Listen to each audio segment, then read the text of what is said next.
Police പിടികൂടിയ Nigerian സ്വദേശി ഒരു വർഷത്തിനുള്ളിൽ ഇന്ത്യയിലേക്ക് കടത്തിയത് 300 കിലോ MDMA.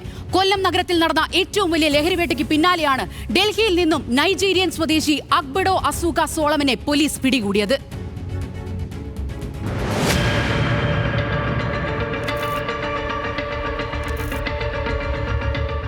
മാർച്ച് 17 തിങ്കളാഴ്ച രാത്രി കൊല്ലം സിറ്റി പോലീസ് കമ്മീഷണർ കിരൺ നാരായണന്റെ നേതൃത്വത്തിലുള്ള സംഘത്തിന്റെ ലഹരിവേട്ട. ഉമേനല്ലൂർ സ്വദേശി ഷിജു MDMAയുമായി അറസ്റ്റിൽ. ഇയാളിൽ നിന്നും പിടിച്ചെടുത്തത് 90 ഗ്രാം MDMA. കൊല്ലം നഗരത്തിൽ ഈ വർഷം നടന്ന ഏറ്റവും വലിയ MDMA വേട്ട.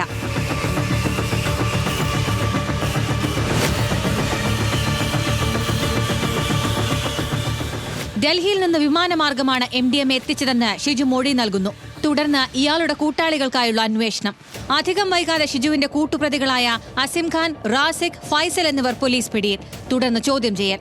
പ്രതികളിൽ നിന്നും ഡൽഹിയിലുള്ള നൈജീരിയൻ സ്വദേശിയെക്കുറിച്ച് പോലീസിന് വിവരം ലഭിച്ചു. ഇവർക്ക് MDMA കൈമാറുന്നത് ഈ നൈജീരിയൻ സ്വദേശിയാണ്. MDMAയുടെ മൊത്തം വിതരണക്കാരൻ 29-കാരനായ അഗ്ബഡോ അസൂക സോളമൻ.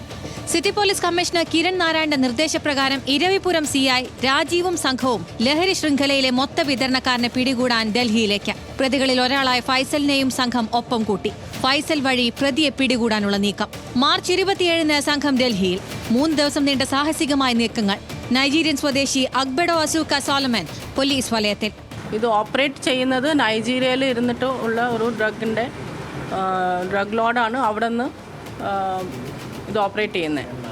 അത് വ്യാപകമായിട്ട് ഇന്ത്യയിൽ ഇത് മാനുഫാക്ചർ ചെയ്ത് ഇന്ത്യയിൽ തന്നെ പല ഭാഗങ്ങളിൽ ഇവർ ഡിസ്ട്രിബ്യൂട്ട് ചെയ്യുന്നുണ്ട്.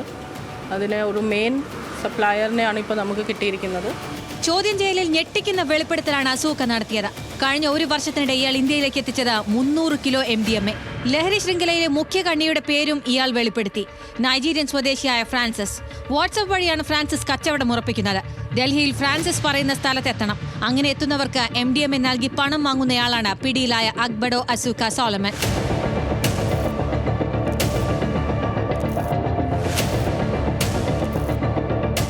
ന്യൂസ് മലയാളം, കൊല്ലം.